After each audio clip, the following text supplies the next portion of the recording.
Bismillahirrohmanirrohim. Assalamualaikum warahmatullahi wabarakatuh. Hello student, how are you today? Semoga hari ini Ananda soleh dan soleha senantiasa dalam keadaan sehat walafiat. Dan bagaimana nih kabar ayah bunda yang ada di rumah? Semoga hari ini bunda dan ayah juga senantiasa dalam pelindungan Allah Subhanahu wa Ta'ala. Syukran jazakumullah khair telah membersamai Ananda kami selama pembelajaran online di rumah. Insya Allah berpahala untuk bunda dan ayah juga ya bun ya. Baik, hari ini kita akan melanjutkan pembahasan setelah PTS kemarin. Namun sebelumnya Ustazah mau menyampaikan untuk Ananda kelas 7 Talha yang saat ini remedial ya, yang belum mengerjakan remedialnya silahkan dikerjakan ya, karena nilai kepada wali kelas itu paling lambat masuk hari ini ya. Dan untuk memperbaiki nilai PTS-nya tersebut kalian harus mengerjakan remedial tersebut ya. Dan syukran juga untuk Ananda yang sudah tuntas, barakallah, semoga tetap istiqomah. Dan untuk yang remedial tentunya Ustazah doakan semoga semakin tambah lagi semangatnya dalam belajar, semoga semakin aktif dan mengerjakan tugas-tugasnya juga. Oke, kita masuk pada bab kedua, ilmu pengetahuan sosial ya. Ada di halaman 79.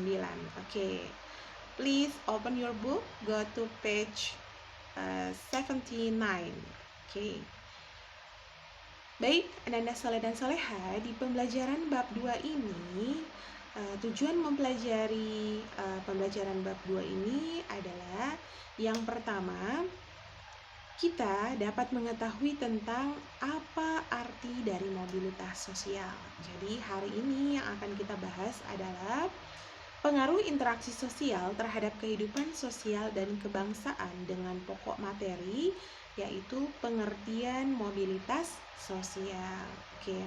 Sebelum kita masuk lebih jauh tentang materi, silakan perhatikan dulu gambar yang ada di halaman 80 buku kalian. Oke. Di situ ada gambar satu nusa, satu bangsa, satu bahasa, satu Indonesia, yang tentunya merupakan apa nak? Merupakan keberagaman masyarakat Indonesia ya. Nah, silakan diamati baik-baik. Menurut kalian ya, menurut kalian nak, gambar tersebut mencerminkan apa ya? Oke, silahkan ditulis jawabannya di kolom komentar. Diperhatikan baik-baik nak ya gambarnya. Jadi kehadiran Ustazah lihat dari komentar kalian di kolom komentar obrolan channel IPS, dan tentunya dengan mengerjakan tugas di assignment ya. Jadi Ustazah bisa mengecek apa kalian benar-benar mengikuti video pembelajaran, menyimak pembelajaran dari awal sampai akhir dari komentar kalian di obrolan channel IPS. Oke, jadi sekali lagi nak, berdasarkan gambar silahkan dituliskan di kolom komentar gambar tersebut mencerminkan tentang apa. Oke, itu saja. Cukup ya? Oke, syukran jazakumullah khair yang sudah menuliskan komentarnya di kolom obrolan channel IPS. Oke, jadi betul sekali nak, gambar ini merupakan pernyataan bahwa Indonesia merupakan negara yang memiliki keberagaman ya. Jadi Indonesia merupakan negara yang memiliki keberagaman. Oke. Keragaman masyarakat Indonesia tidak hanya melalui etnis. Oke, apa itu etnis?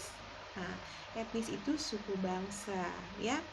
Tetapi juga keberagaman masyarakat Indonesia itu terdiri dari agama, budaya, kegiatan ekonomi.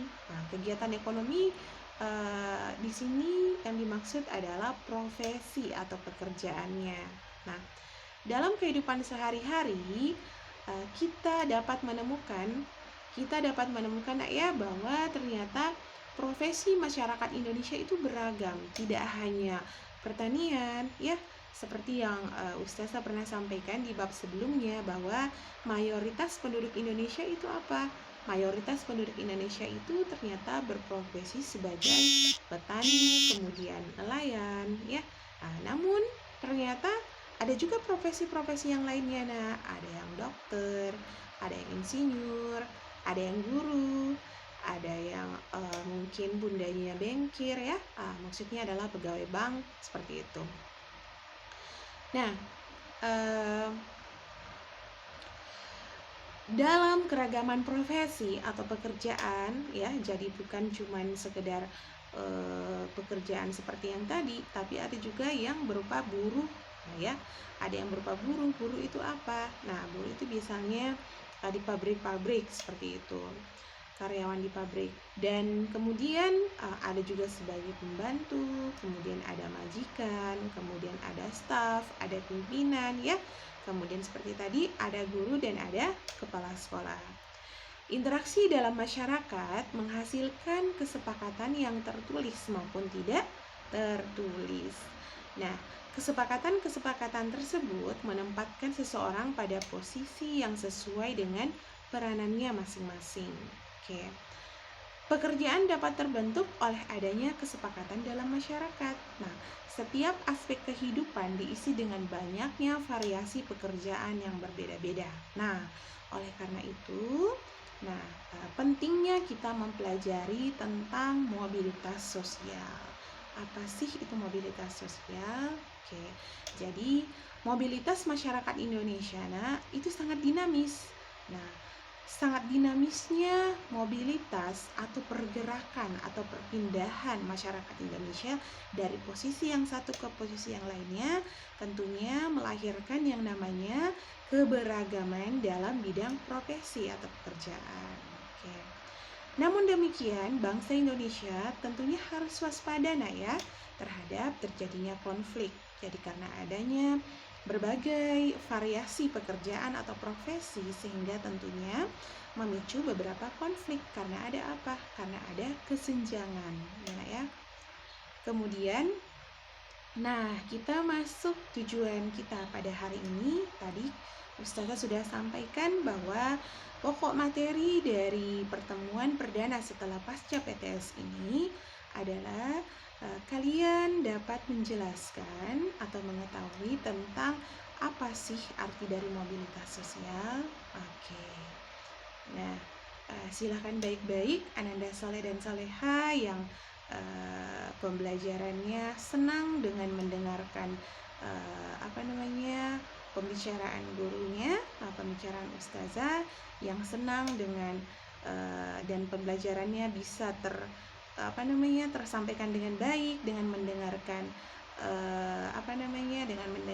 mendengarkan penyampaian dari ustazah, maka tolong disimak baik-baik ya.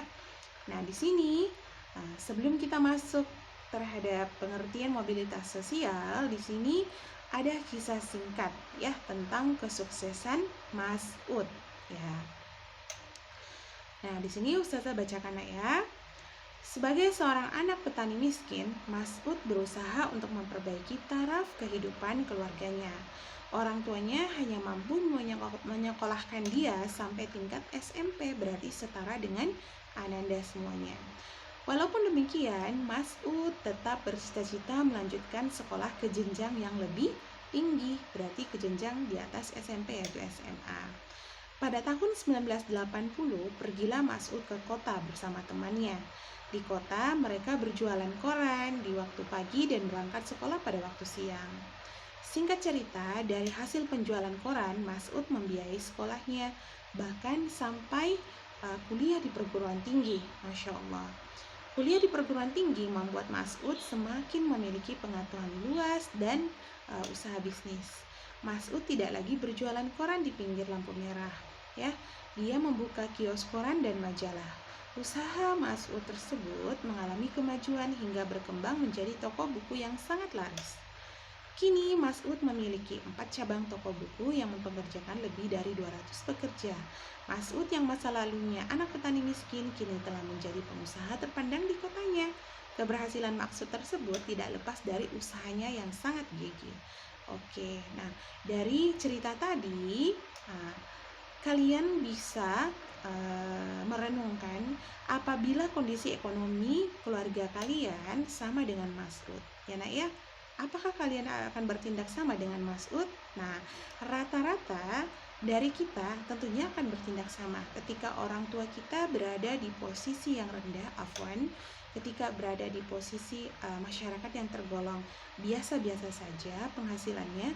Tentunya kita sebagai anak pasti berpikir bagaimana sih caranya supaya taraf ekonomi keluarga saya itu meningkat. Nah, seperti itu. Jadi tentunya kita bersungguh-sungguh dalam belajar, kemudian tentunya berkeinginan, mempunyai harapan untuk mendapatkan pekerjaan yang jauh lebih baik daripada orang tua kita. Nah, itu salah satu cara kita untuk mobilitas sosial. Jadi menaikkan derajat keluarga kita, ya nak ya. Ya, itu salah satu contoh dari mobilitas sosial. Mobilitas sosial vertikal. Vertikal itu artinya naik ya, seperti itu.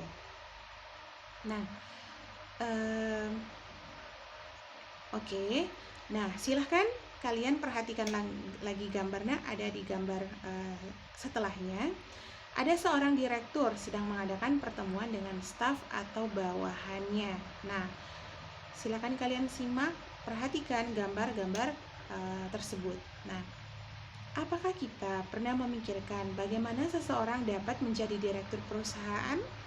Apa pernah terpikir bagaimana kita menjadi, bagaimana misalnya di sini ada yang nonton TV, sinetron ya, seperti itu. Kalau Ustazah sih kurang suka ya.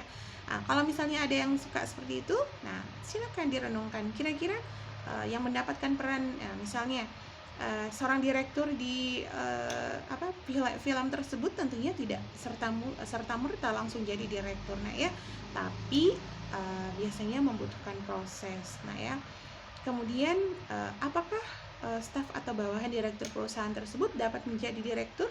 Nah, biasanya dapat ya. Nah, setelah melakukan apa? Setelah melakukan yang namanya mobilitas sosial, perpindahan posisi, seperti itu. Perpindahan posisi di sini tidak hanya serta-merta, nak, tapi dibutuhkan perjuangan. Nah, seperti itu. Kemudian setelah kalian menyimak cerita tadi, kemudian kalian memperhatikan gambar. Nah, contoh-contoh di atas merupakan contoh-contoh mobilitas sosial, ya nah ya. Tentunya kita semua memiliki pertanyaan, apa sih yang dimaksud dengan mobilitas sosial? Oke. Bagaimana keuntungan dan kerugiannya terjadinya mobilitas sosial? Dan untuk menjawab beberapa pertanyaan tersebut, silakan disimak baik-baik. Jadi, mobilitas sosial berasal dari bahasa Latin, artinya mobilize, ya, yang berarti mudah dipindahkan atau banyak bergerak dari satu tempat ke tempat yang lainnya. Kata sosial menurut istilah adalah seseorang atau sekelompok warga dalam kelompok sosial. Jadi, the conclusion is mobilitas sosial adalah perpindahan posisi seseorang atau sekelompok orang dari lapisan yang satu ke lapisan yang lainnya. Seseorang yang mengalami perubahan kedudukan atau status sosial dari satu lapisan ke lapisan yang lainnya menjadi lebih tinggi, ya, maupun menjadi lebih rendah dari sebelumnya, atau hanya berpindah peran saja tanpa mengalami perubahan kedudukan disebut sebagai mobilitas sosial. Jadi sekali lagi, nak, mobilitas sosial merupakan perpindahan seseorang atau perpindahan posisi seseorang dari lapisan yang satu ke lapisan yang lainnya. Lapisan maksudnya kedudukan, ya. Dari kedudukan yang satu ke kedudukan yang lainnya. Dari kedudukan yang lebih rendah ke kedudukan yang lebih tinggi, atau dari kedudukan yang lebih tinggi ke kedudukan yang lebih rendah, atau hanya berpindah peran, ya. Berpindah peran di sini maksudnya adalah setara kedudukannya, hanya perannya yang berubah, seperti itu. Oke, any question? Sampai di sini bisa dipahami, nak? Oke, kalau begitu, ya, Ustazah akan memberikan tugas yang ada di assignment ya nak ya, akan memberikan tugas yang ada di segmen, dan silahkan diperhatikan baik-baik assignmentnya. Nah, materi ini kalian bisa peroleh juga bukan hanya dari buku nak ya, tapi literasi dari berbagai sumber. Oke, jadi segmennya itu dari apa yang Ustazah sampaikan ini untuk mengukur bagaimana pemahaman kalian. Silahkan kalian Ustazah tugaskan untuk membuat kesimpulan dari materi yang Ustazah sampaikan. Oke, kalau ada yang belum dipahami, silahkan untuk menuliskan pertanyaannya di kolom obrolan channel IPS. Oke, student, hari ini kita tutup pembelajaran dengan harapan tentunya kita semuanya dalam keadaan sehat walafiat dan bisa ketemu lagi pada pertemuan selanjutnya tentang bentuk-bentuk mobilitas sosial. Oke, syukran jazakumullah khair. See you next week.